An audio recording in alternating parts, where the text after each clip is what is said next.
Greetings everyone. CBSE ने थोड़ा सा जो है इस बार ईयर एंड बोर्ड एग्जामिनेशन में क्वेश्चन पेपर पैटर्न में थोड़ा सा चेंज लाया है बच्चों, तो मुझे आपको वही चेंज समझाना है। मतलब like last year things are not very similar, मतलब बहुत माइनर चेंज है बट चेंज है। तो क्या चेंज है आपके जो ईयर एंड बोर्ड एग्जामिनेशन होने वाले हैं, तो जो क्वेश्चन पेपर होता है ना उसमें है। तो क्या चेंज है मैं बताती हूँ आपको। देखो, जो ईयर एंड बोर्ड एग्जामिनेशन होने वाला है उसमें पहले जो था 23-24 में क्लासेस 11 एंड 12 में, तो 23-24 में क्या था, जैसे मैं बायो का एक एग्जांपल लेके आपको समझाती हूँ। बायो में जैसे बायोलॉजी का ले रहे हैं, इसमें टोटल क्वेश्चंस होते थे 33। अब उसमें competency based, source based 40% and MCQ जो है वो 20%, तो टोटल ये दोनों मिला के 60% जो है वो होता था। ठीक है, केस बेस्ड और ये मिला के। तो उस हिसाब से देखें तो 33 क्वेश्चंस में 16 तो एमसीक्यूज थे लास्ट ईयर में, प्लस इसी में मतलब प्लस नहीं करते हैं, 16 एमसीक्यूज थे जिसमें कि 4 AR इसी में आ जाते थे। ठीक है, प्लस 2 केस बेस्ड क्वेश्चंस थे, तो ये 18 हो गए आपके। ठीक है, तो 33 में 18 तो आपके ऑलमोस्ट 60% जो है वो ऑलमोस्ट यही हो गए, और रिमेनिंग जो थे 15 वो सब्जेक्टिव क्वेश्चंस थे। मतलब 2 नंबर के 5 थे, फिर 7 नंबर के 3 नंबर के 7 थे, और 5 मार्क्स के 3 क्वेश्चंस थे। तो ऐसे करके ये 40% आपका ये हो गया था। तो इस तरह से डिवाइडेड था 23-24 का सेशन। ठीक है, अब इन्होंने क्या कर दिया, अब देखो चेंज देखो, इन्होंने आपका 70% तो पूरा एमसीक्यू कॉम्पिटेंसी फोकस्ड क्वेश्चन मतलब बढ़ा दिया। कॉम्पिटेंसी फोकस्ड क्वेश्चन क्या हुए, आपकी एबिलिटी को टेस्ट करना, अंडरस्टूड, आपकी जो कैपेसिटी है, जो कैपेबिलिटी है उसको टेस्ट करना। तो वो वाली जो क्वेश्चंस होंगे वो आपके 50 + 20 70% तो यही है, और सिर्फ 30% रह गए वो सब्जेक्टिव वाले।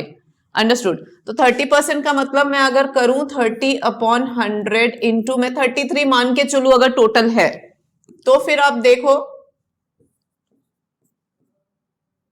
तो 9.9 यानी कि 10 क्वेश्चन अप्रोक्स, यानी कि सिर्फ 10 क्वेश्चन सब्जेक्टिव ऑलमोस्ट रहेंगे अगर 33 में बायो का मान के चलो, मैं फॉर एग्जांपल बता रही हूं। बाकी के रिमेनिंग 23 क्वेश्चन आपके केस बेस्ड, एमसीक्यूज, AR यही रहने वाले हैं। तो ये चेंजेस इस बार होंगे। ओके, और ये जनरल है, एकेडमिक सेशन 24-25 में ये जनरल क्वेश्चन पेपर पैटर्न है, सब्जेक्ट ओरिएंटेड नहीं है। दिस इज लिखा हुआ है ना, क्वेश्चन पेपर्स में also be referred to for details of question in like ये सारा है। तो this is a general curriculum. मैं आपको बता दूं, ये सर्कुलर अभी आया था। ठीक है, 9-10 का भी यही दिया हुआ। 9-10 में पहले कॉम्पिटेंसी जो था 23-24 में 50% था, और सेलेक्ट रिस्पॉन्स 20% था, और इसका सेम है। 9-10 में चेंज नहीं है, no change from previous academic session, but 11-12 में चेंज है। ठीक है, तो ये सर्कुलर जो है सीबीएसई ने रिलीज किया है, जहां पे इन्होंने बताया है कि एनईपी के अकॉर्डिंग हम थोड़ा सा चीजें मॉडिफाई कर रहे हैं, असेसमेंट एंड इवैल्यूएशन प्रैक्टिस को पूरा एनईपी 2020 के अकॉर्डिंग लाना चाह रहे हैं सीबीएसई। इसीलिए इन्होंने कॉम्पिटेंसी बेस्ड क्वेश्चन में थोड़ा सा वो किया है, मतलब रियल लाइफ सिचुएशन को इंक्लूड किया जाएगा क्वेश्चन पेपर के अंदर। ठीक है, तो ये सारा सोच के इन्होंने जो है चेंजेस लाए हैं, यानी इस बार आपके नंबर ऑफ एमसीक्यूज वगैरह और ज्यादा होने वाले हैं। तो प्रिपेयर अकॉर्डिंगली, क्योंकि मैंने जैसे पहले भी कहा है आप लोगों को कि एमसीक्यूज जितना बढ़ेगा तो उसमें या तो राइट होगा या फिर वो गलत होगा।